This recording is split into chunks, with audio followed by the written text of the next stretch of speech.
পাখির দিকে তাকালে, মুক্ত বিহঙ্গের দিকে তাকালে কেমন করে পাখিগুলো উড়ে যায়। এই পাখিগুলো আকাশে ধরে রাখে কে? মা ইউমসিকুহুন্না ইল্লা রহমান। ওই রহমান ছাড়া কেউ পাখিগুলোর শূন্যে ধরে রাখতে পারে না। কত শত আয়াতে যে আল্লাহ পাখির কথা বলেছেন হিসাব নাই। কত ধরনের পাখি যে আল্লাহ বানিয়েছেন কোনো হিসাব নাই।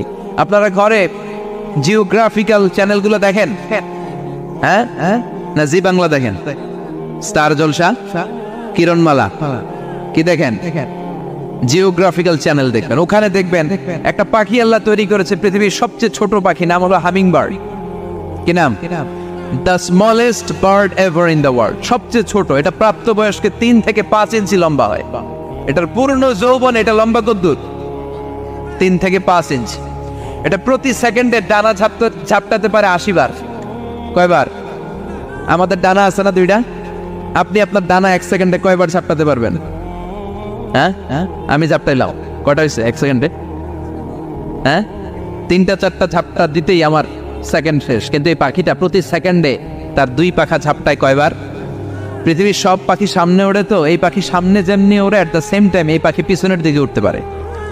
সুবহানাল্লাহ। বাড়িতে যাই বললেন ইউরোপের আল্পস পর্বতমালায় গুগল করবেন যে আজকে গুগলে লিখবেন যে আলপিন সুইফট একটা পাখি আছে। এই পাখিটা একবার যখন শূন্যে উড়াল দেয়, উড়ন্ত অবস্থায় এটা আকাশে 6 মাস থাকতে পারে। আকাশের মেঘের আপ থেকে পানি খায়, শূন্যে ভেসে বেড়ানো পোকামাকড় ধরে খেয়ে বেঁচে থাকে। 6 মাস পরে একবার জমিনে ল্যান্ড করে, নামে কয়েকদিন থেকে আবার উড়াল মারে, আবার উড়াল মারলে আবার 6 মাস। আলপিন সুইফট। আরেকটা পাখি আছে, অদ্ভুত পাখি, নাম হোমা বার্ড। এই হোমা বার্ড উড়ন্ত অবস্থায় ডিম ফেটে দেয়, আর ওই ডিমটা জমিনে পড়ার আগেই মাঝখানে ডিম ফেটে বাচ্চা বেরোয়, বাচ্চা উঠতে শুরু করে দেয়। এই পাখিগুলোর কথা কোরআনে আছে না নাই? এজন্য আল্লাহ বললেন আওয়ালাম ইয়ারাউ ইলাত তাইরি ফাওকাহুম সাফাতিন ওয়া ইয়াকবিদনা মা ইউমসিকুহুন্না ইল্লার রাহমান ইন্নাহু বিকুল্লি শাইইন বাসীর। আল্লাহ বললেন নাস্তিকগুলো কি পাখির দিকে নজর করে তাকায় না?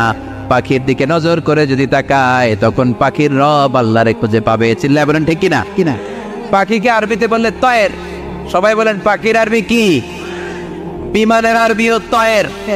পাখি আরবি যা, বিমান আরবিও। এই পাখি নিয়ে গবেষণা করে বিমান বানাইছে। সুবহানাল্লাহ কইবেন না? আমরা বানাই নাই, আমরা তো খোঁজাখুঁজিতে ব্যস্ত। আমরা আছি ফতুয়া নিয়ে ব্যস্ত। তুই 20 কারণে কাফের, তোর চাচা 90 কারণে কাফের। তোর চাচা মরলে যেই জায়গায় কবর দেয়া হবে, ওই কবরের মাটির উপরে যে ঘাস উঠবে, ওই ঘাস যে গরু খাবে, ওই গরুর দুধ যে খাবে, ও কাফের। আছে না নাই? খালি কাফের ফতুয়া দেয় ব্যস্ত। আমরা ফতুয়া নিয়ে রইলাম, আর ওরা সব আবিষ্কার করে ফেললো। উইলবার রাইট আর অরভিল রাইট, এই 2 ভাই 1903 সালে এই বিমান আবিষ্কার করেছে এই আয়াতের উপর গবেষণা করে। আওয়ালাম ইয়ারাউ ইলাত তাইর। ওরা কি পাখি নিয়ে ভাবে না? আমাদের তো ভাবার সময় নেই। আমরা আছি মদ নিয়ে, আর নারী নিয়ে, আর জুয়াবাজি নিয়ে। চিল্লায় বলেন ঠিক কিনা? এমন অনেক মন্ত্রীদের হোটেল আছে যেখানে পতিতালয়ের আড্ডাখানা। চিল্লায় বলো ঠিক কিনা? মুসলমানরা আজ মদ আর নারী নিয়ে ব্যস্ত, আর ইহুদি খ্রিস্টানরা আমাদের সব ঐতিহ্যকে ধারণ করেছে। উইলবার রাইট অরভিল রাইট গবেষণা শুরু করে দিল।